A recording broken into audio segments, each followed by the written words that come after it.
Hello and welcome to the Deep Three Podcast. This is your host Matt, joined as always by Sam and Kevin. What's up, guys? Hello. Surviving. Editing it's going to be great, I promise you.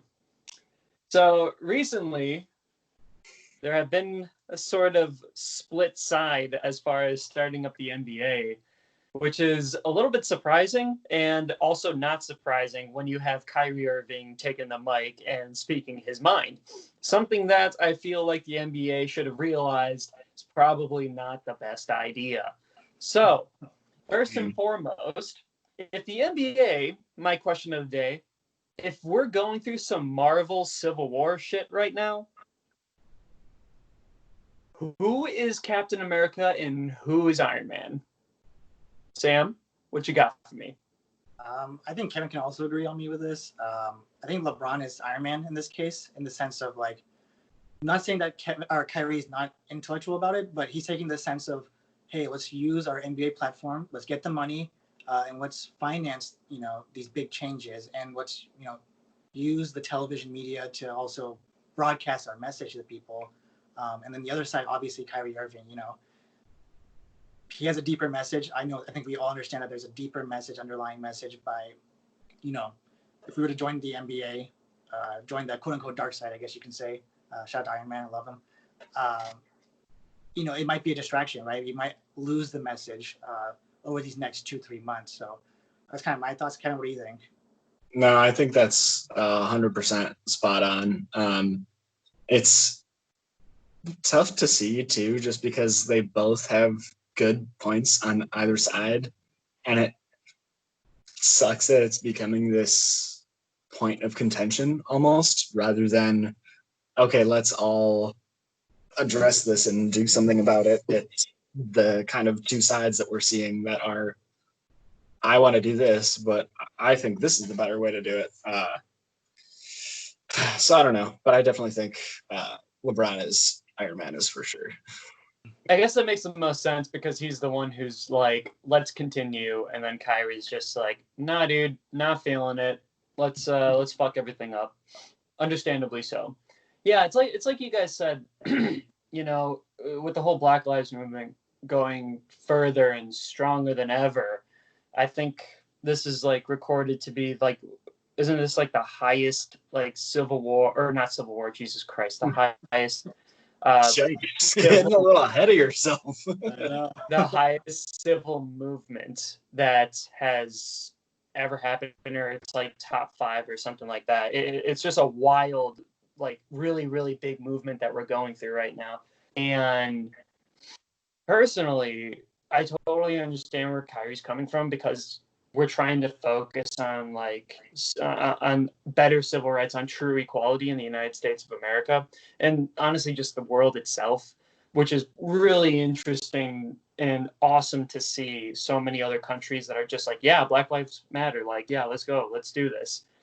And you have the one side where it's LeBron James, who's just like, we could just continue with this. We could keep moving forward and then use our giant platform that we have right now, because we haven't watched sports in fucking months. There's going to be hundreds of thousands of people watching the NBA.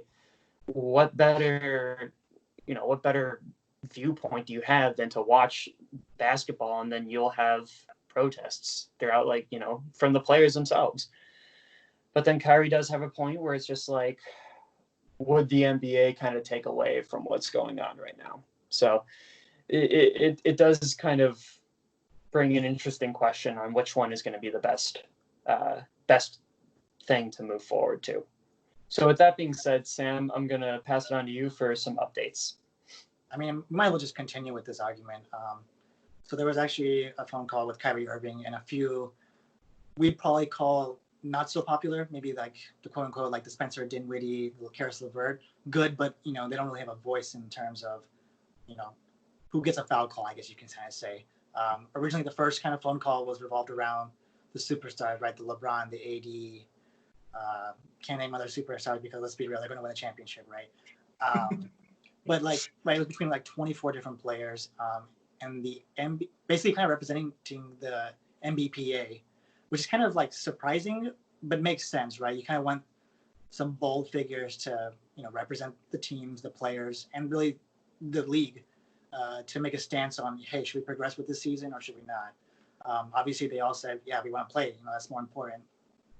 Following that, obviously with George Floyd and a lot of the BLM movement kind of progressing, we saw Kyrie Irving very not pleased about going to Orlando, not to play, but like you were saying, Matt, just there's a bigger message out there. The fear is that we might lose the message just being distracted in just a sport, which is a valid point. In that phone call, I think there's roughly 35 to 50 players on that phone call. I said, like basically nobody's, I guess you can kind of say, bench riders or just kind of like fillers, which was kind of needed. I think it should be, they should have their voice. They definitely need it. They're part of the team. If you're part of the team, you deserve a voice as well. And I heard that they're actually representing almost 150 to 200 players. I mean, there's roughly like 500 players in the NBA. And think about that phone call only had 24 in the first one. So you could probably see like distribution being slightly different. Everyone's got their own families with the coronavirus outbreak and kind of stuff like that. Matt, let's start with you. We do have our separate disdain for Kyrie Irving, right? We all have his situation with that. What were your first thoughts just hearing Kyrie Irving in the media again?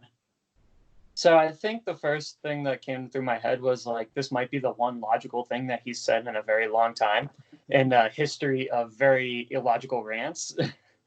But it's hard for me to have a very strong opinion in this situation because, as you can see, I am just ridiculously white.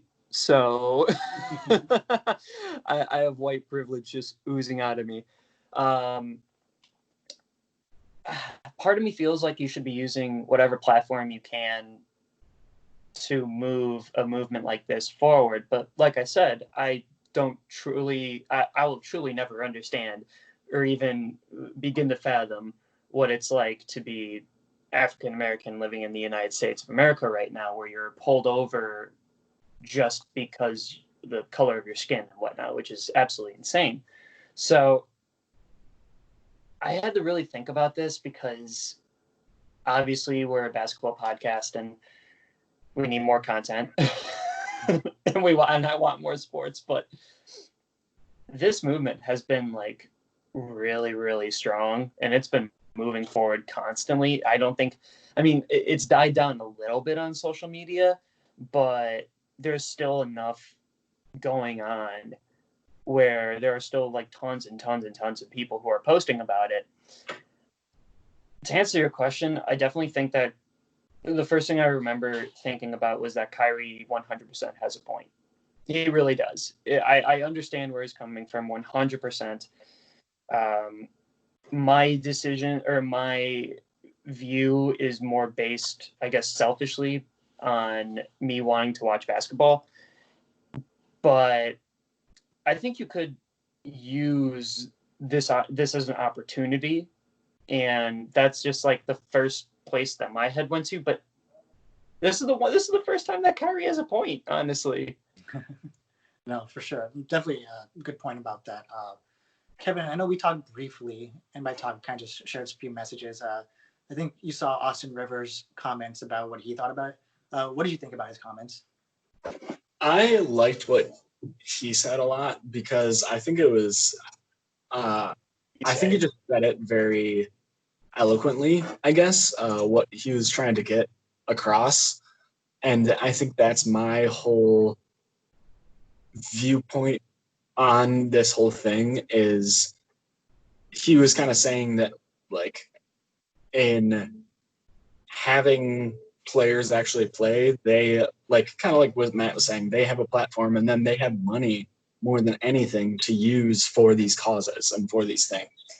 And I think he just said it really well. And I think with all of this stuff going on, I don't know if there's a right or wrong thing to do right now with the options you have. Because I think if people refuse to play, then they're not going to get money and they won't be able to use their money to help out with the causes. But I think that's going to influence also the league itself to be like, okay, well, we're not going to be making money off of these players. So we have to do something in order to stop that so we can make money again, because the league inherently is a selfish thing. It's like it's a form of entertainment. So if it's not going to be making money, then they're going to do whatever they can to change that. So I do think Kyrie has a point, and I think if they stop completely, then the NBA would kind of go into panic mode and really try and do something to impact. But I don't know if that's going to happen. And I think Austin Rivers had a really good point of if they do continue the season, then yeah, I think there's so many people that will have, like, even rookie contracts are almost $1 million.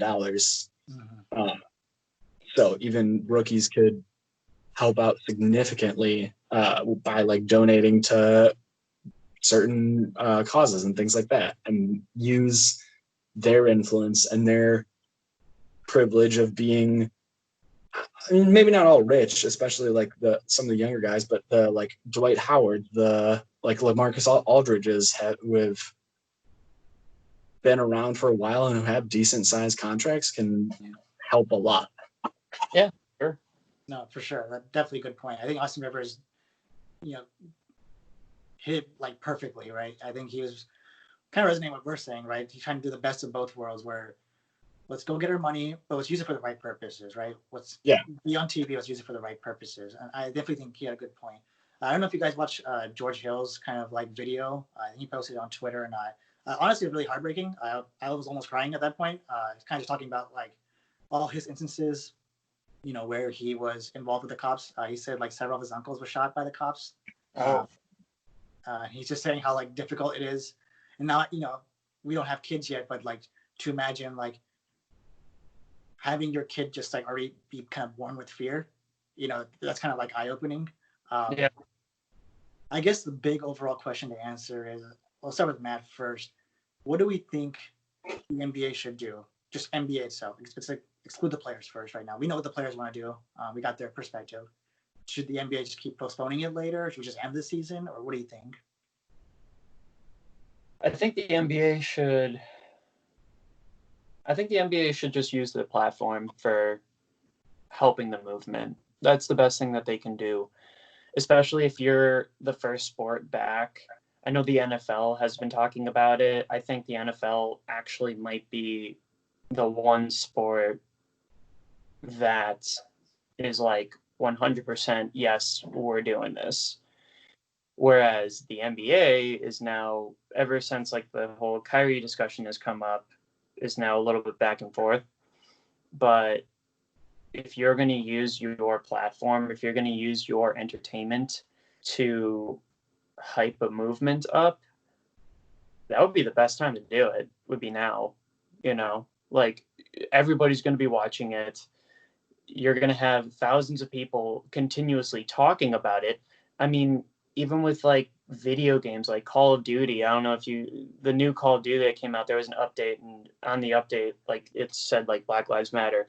Same thing with Netflix. I think Hulu did it too. Like they're using their platform for all of this stuff. If you're gonna come back into the limelight, use your platform to do better and to make a better social change, because if the NBA comes back and they don't even a little bit address it, that's an issue. That is 100% an issue.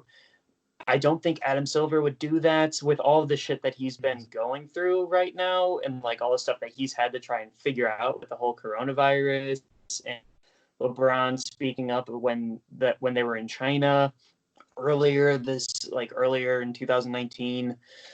I think he's been doing a really good job of making the right moves, and I think if the NBA comes back and they continue to move forward, that would be the best way to do it. And I personally think that they should continue.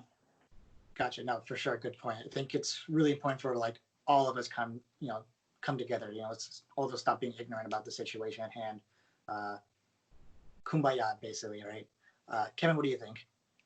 No, I mean, I completely agree with everything you guys said. I think the NBA has an opportunity to use their platform and like for a very positive thing. And I think it'd be both ignorant and just sad if they don't take advantage of that and they don't use it for good. And I think at the end of the day, it's a win-win for them to do that. They are helping a good cause, and then they also show that they can actually care about people and they aren't just like using these players for just entertainment. Yeah.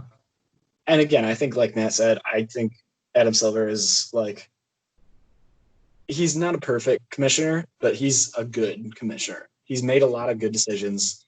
And I think he has the complete potential to do something good here.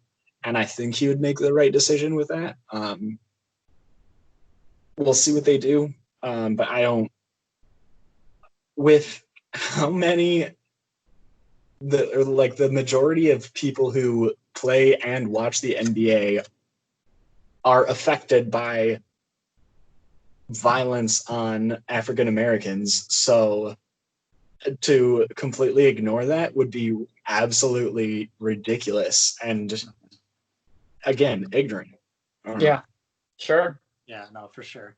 And I think the one thing Adam Silver really did well on was, allowing just like players to kind of wear whatever they want.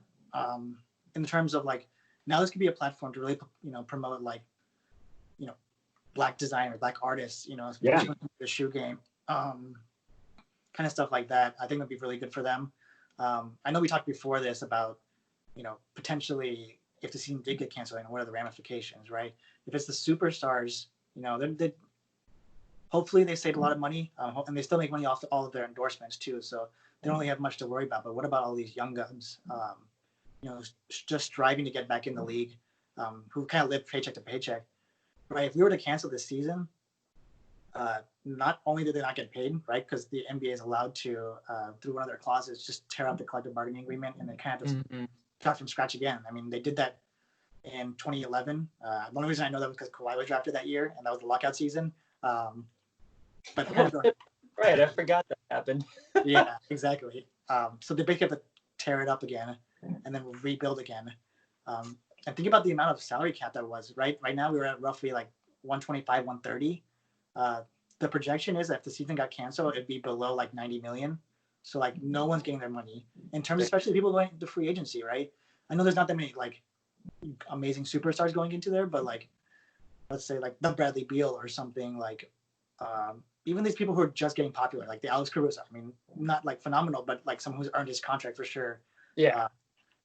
You can see definitely the ramifications from, the season being canceled.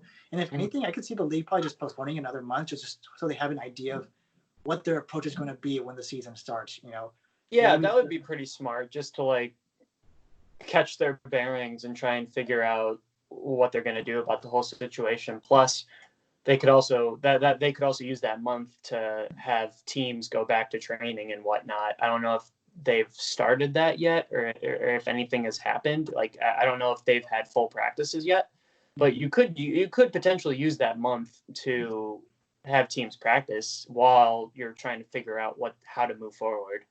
Exactly. Look, in the end, we all love basketball, right? But I think it's still a sport, right? It's not everything, right? Yeah. Once you die, it's gone. It just has no importance. So, right, the important thing is to understand that we have to be all in this together, right? Regardless of what we are, what we're doing. Sure. Together. I guess we'll try to move into something lighter. Hopefully we can change you guys' moods. But I guess going off of like the whole season being shortened, the NBA does have plans to condense next year's season so that they can go back into the normal, I guess, schedule, how we've been having it before, starting back in October, like end of October, and then ending in end of June. Kevin, what do you think? Is that a good call or a bad call? Do you want a full season or do you want to run it back with 60 games?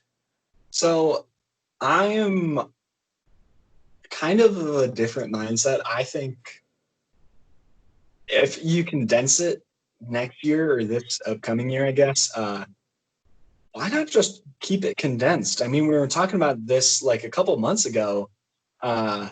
just the schedule of the NBA right now is so weird, and I think it might make sense to just use it as a point, as like an inflection point, and be like, okay, we've been thinking about doing this for a while. Let's change the schedule. Let's shorten the season in terms of games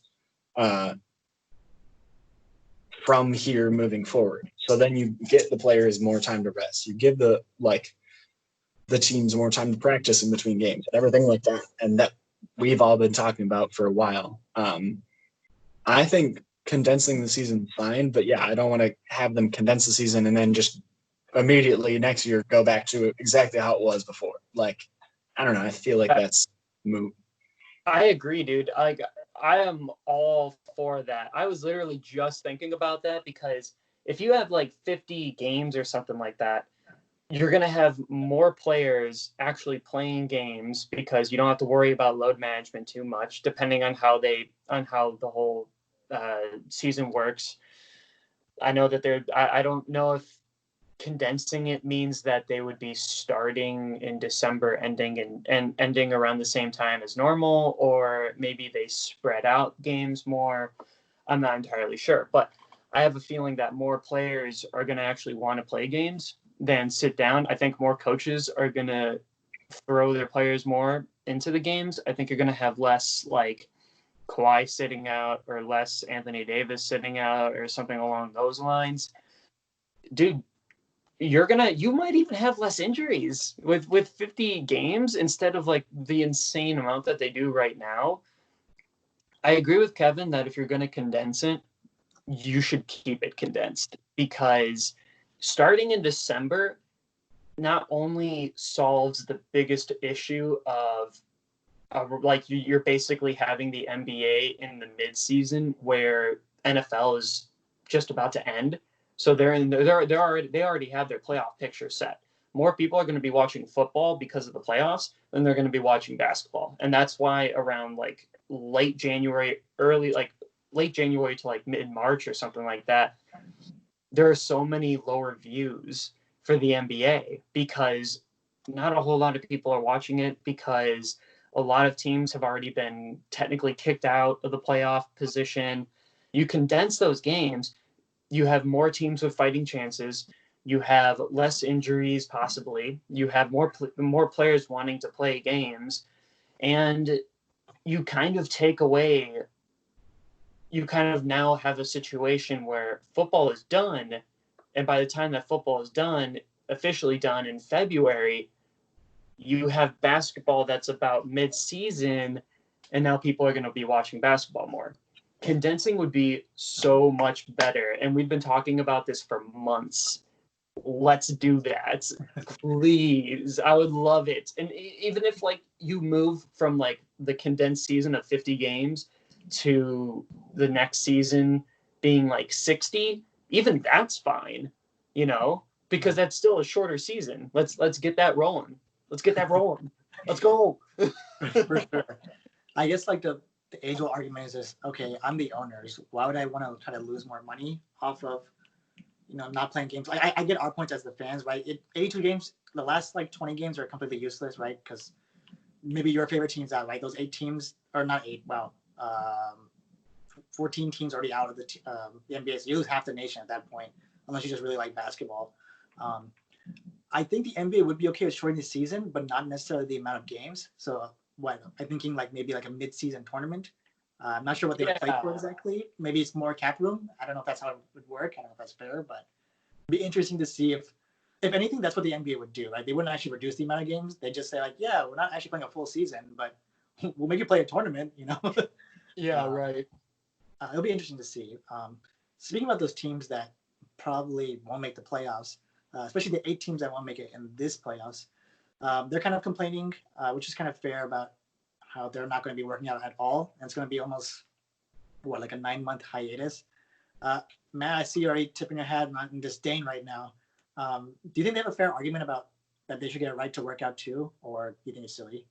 Absolutely. Are you kidding me? First game, Toronto Raptors versus X team. Oh, Kawhi hurt himself. Headline right fucking there. They need to work out. They need to get back into conditioning because you're going from a 9-month hiatus where I would be shocked if every single player was doing something. Like we were just talking about, there are a lot of players who don't get the max contract, who don't get all of the money that they could use for training or for using facilities to further their training. Some of these people have to be at home with their families, which isn't like a bad thing, but like obviously, but these players have to work out. They have to get back into conditioning, or else that's how injuries happen. That's how we get ants. Okay. That's fair. Like they need to work out. They need to get back. No, that's fair. Kevin, what do you think would be a great way, just instead of just pure workouts, what would be a great way to have these 8 teams interact? I think it'd be really cool. I don't know what the prize would be, but I would love to see a like low. I'm trying to think of how to like. I get like a tournament for the 8 teams for low stakes, like not something big, but just something to get the people who have been wanting to play basketball again, and it helps the fans too. Let them watch their teams that might not be in the playoffs. Like and again, it's not good to have any of those 8 teams. It's not fair to have any of those 8 teams not play anything for 9 months. That's just going to be a recipe for disaster. Yo. And that's going to make the bad teams worse. And then you're just going to have this bad cycle of next year, it's the same teams in the playoffs as last year. Oh, cool. I wonder why. That's a good point. And would you be interested in watching this game televised, though? I think if it was a tournament, a tournament that was set up correctly, I would. But I don't want to watch like Bulls Hornets, like or like a Bulls Hornets series. I'm not ever gonna watch that in a million years. Like I'm not. Oh my God. I feel like I would watch that because because I'm obligated to, and B, because we haven't had basketball in so long. I would watch I would watch the shit out of like the Wizards against the Hornets. like give me some Bulls against, I don't know, like the Suns. I don't fucking know. Like give me something, man. That's all I want. Yeah, The Last Dance 2, MJ versus the Bulls again. I'll be honest. But see, like even if it was on TV, right, there'd be no fans, right? And that's not because of the virus, because no one wants to watch these guys play, right? It's just horrendous. Oh yeah, 100%, totally. Exactly. Even more interesting news: our favorite potential free agent coach, Tom Thibodeau, is drawing very close attention to the Houston Rockets. Kevin, you're very fond of Tom Thibodeau. We've heard several times on these many episodes. What do you think? Is this a good fit for this roster? No. Get him to the Knicks. Get him to the Knicks now before he ruins the Rockets. Would he be the head coach of the Rockets? Huh? Would he be the head coach of the Rockets or an assistant coach? Well, D'Antoni's contract has not been renewed. The contract negotiation fell apart, so he's not going to return because Daryl Morey basically blew up this entire team because he's probably going to get fired because their owner's also garbage too. Ken, what were you saying? If Thibodeau goes to the Rockets, James Harden and Russell Westbrook are not going to respect him at all and just walk all over him. And it's going to be like LeBron again, where he just doesn't respect the coach and that it's just a recipe for disaster. Like they will not give Tom Thibodeau any like just thinking about that like makes me laugh, thinking Tom Thibodeau in the huddle like yelling at them or something, and both James Harden and Westbrook like looking at each other and just like laughing at him or something. I don't know. You need someone who actually could get those guys into shape and like tell them something and they would actually listen and respect it. And I don't think Tom Thibodeau is that guy. But so you're telling me you don't want to see Taj Gibson, Jimmy Butler, Derrick Rose 3.0? Let's go. Rebuild. Yeah, like James Harden won MVP. So what? Derrick Rose won one. We can trade that, right? We can trade that easily. Let's do it. Derrick Rose to the Rockets. Let's go. Matt, for Tom Thibodeau, what would be a better fit or just a better team I want to be a part of, the Knicks or the Rockets? Knicks. I thought I was going to say the Rockets if they kept their head coach, because that means that Tom Thibodeau is not making 100% of your decisions. That means that Tom Thibodeau doesn't need to be respected because he won't.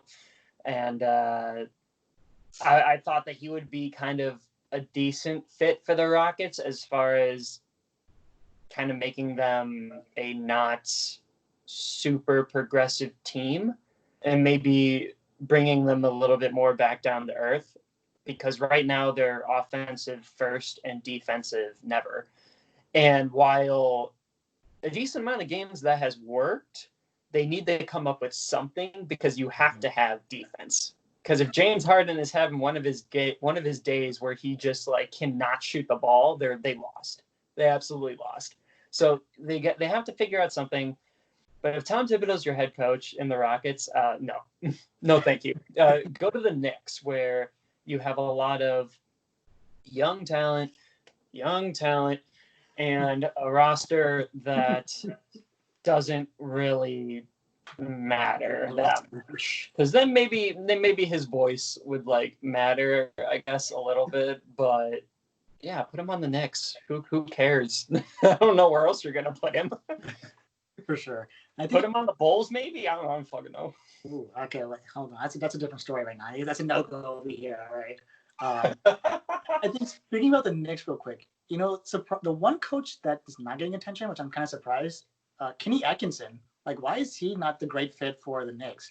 You basically have no players on that roster. You have RJ Barrett, who's a very youthful guy. I mean, the guy's 19 or 20 years old.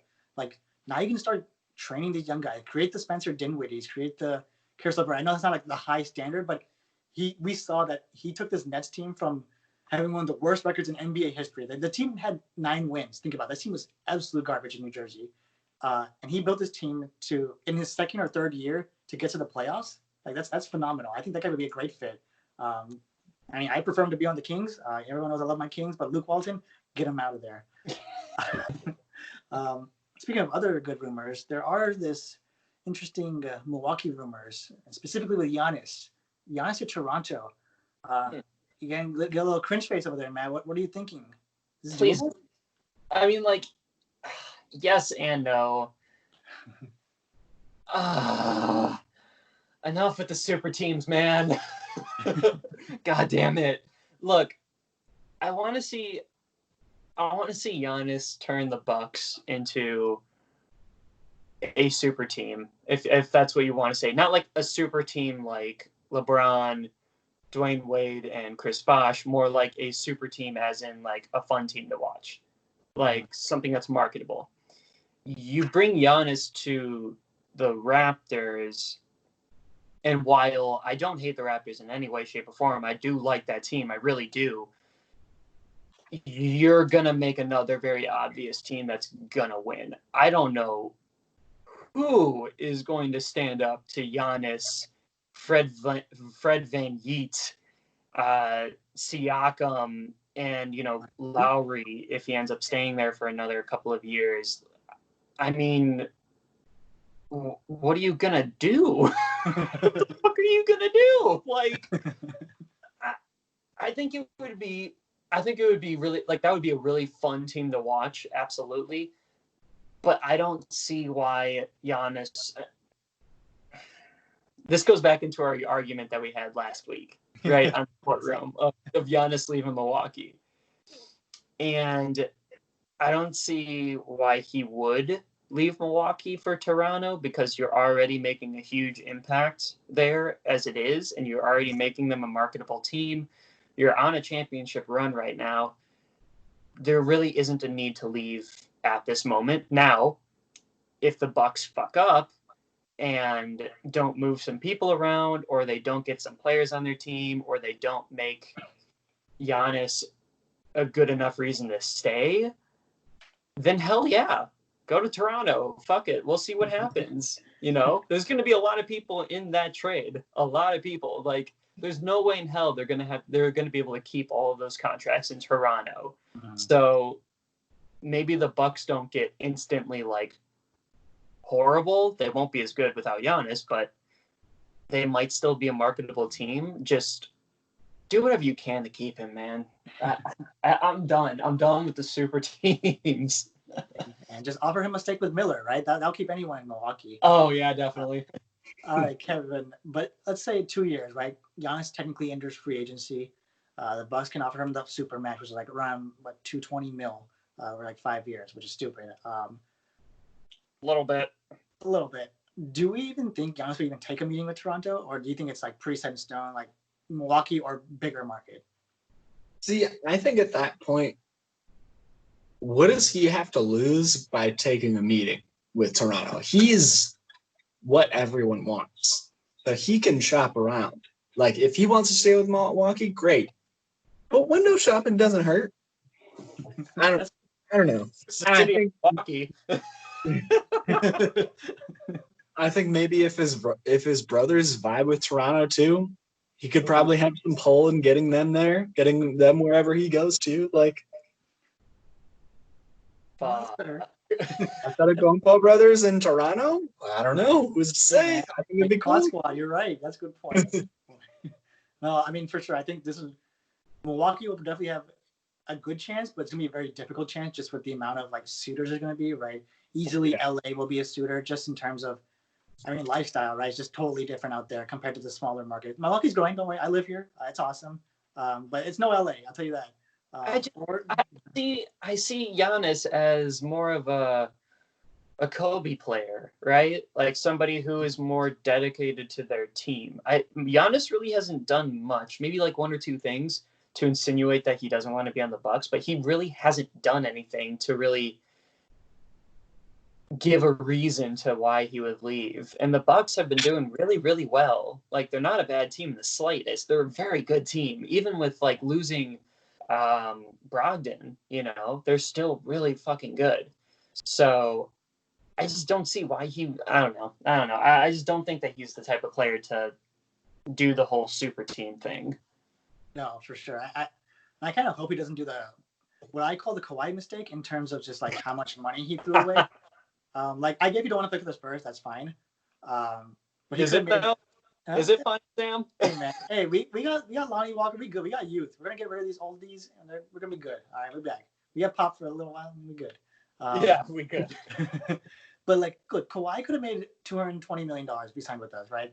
Okay, he doesn't want to play with us. Okay, we'll send him to Toronto. He'll make $50 million less.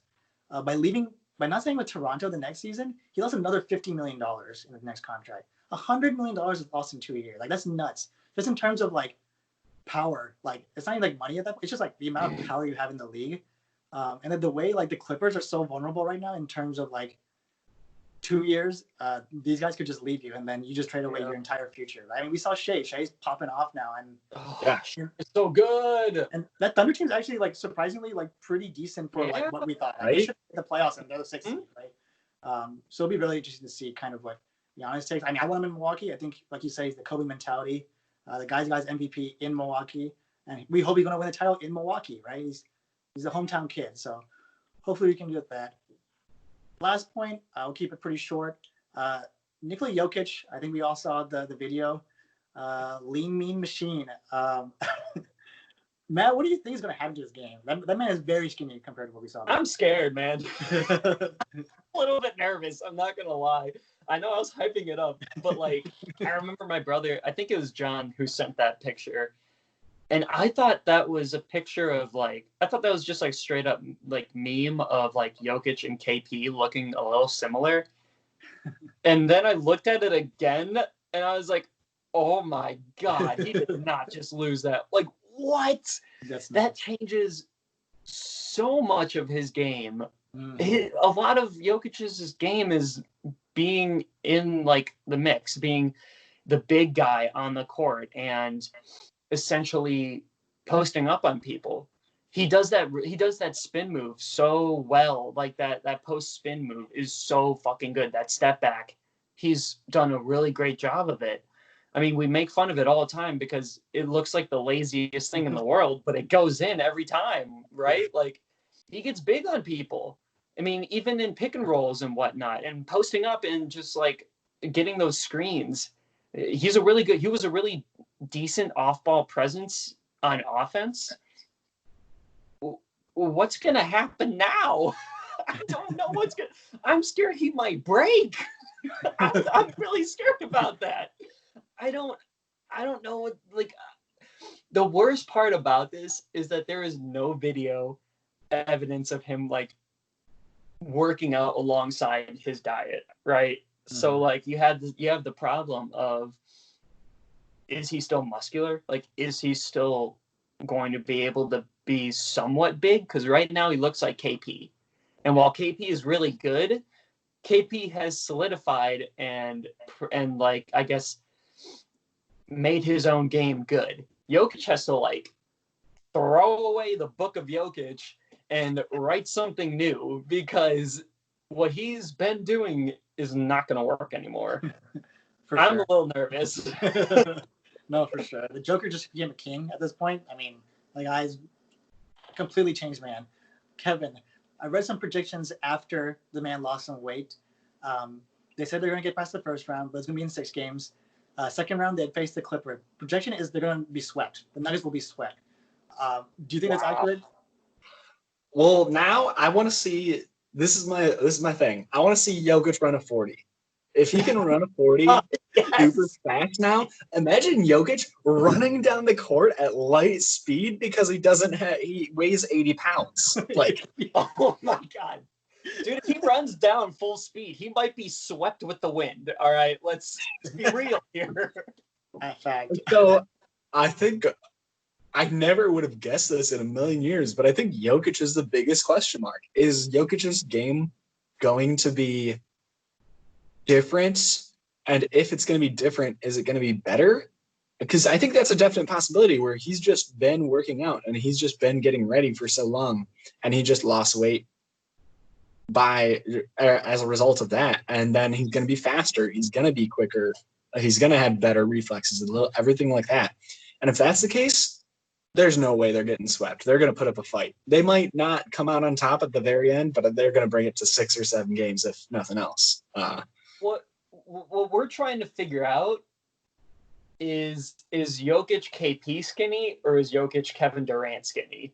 Exactly. That's a good point. That's a good point. Yeah, I think we all know that like Jokic is very notorious for using his body, especially down in the paint. I mean, Kevin, I played 2K with him against you. You couldn't stop him. I'm sorry. Like, yeah, because he's a tanky boy. Fact. Like 98% of my positions were just using Jokic post up, can't guard me, and dunk on you. Be very interesting to see, not just from Jokic's standpoint, but from his teammates. Like, what are the teammates? They might pass it to KP if they're playing Dallas. You never know. All right, they might mess up. And at least he looks healthier. Yeah. We'll talk about next time. Yeah, true. The Luka will be he needed to lose the weight for sure. He needed to get in better shape, but it's just so fucking wild. And I think we'll talk next week, especially about the whole Luka situation, and hopefully that he's actually a healthy boy. But yeah, I'm getting a call, and I think it's time for the courtroom.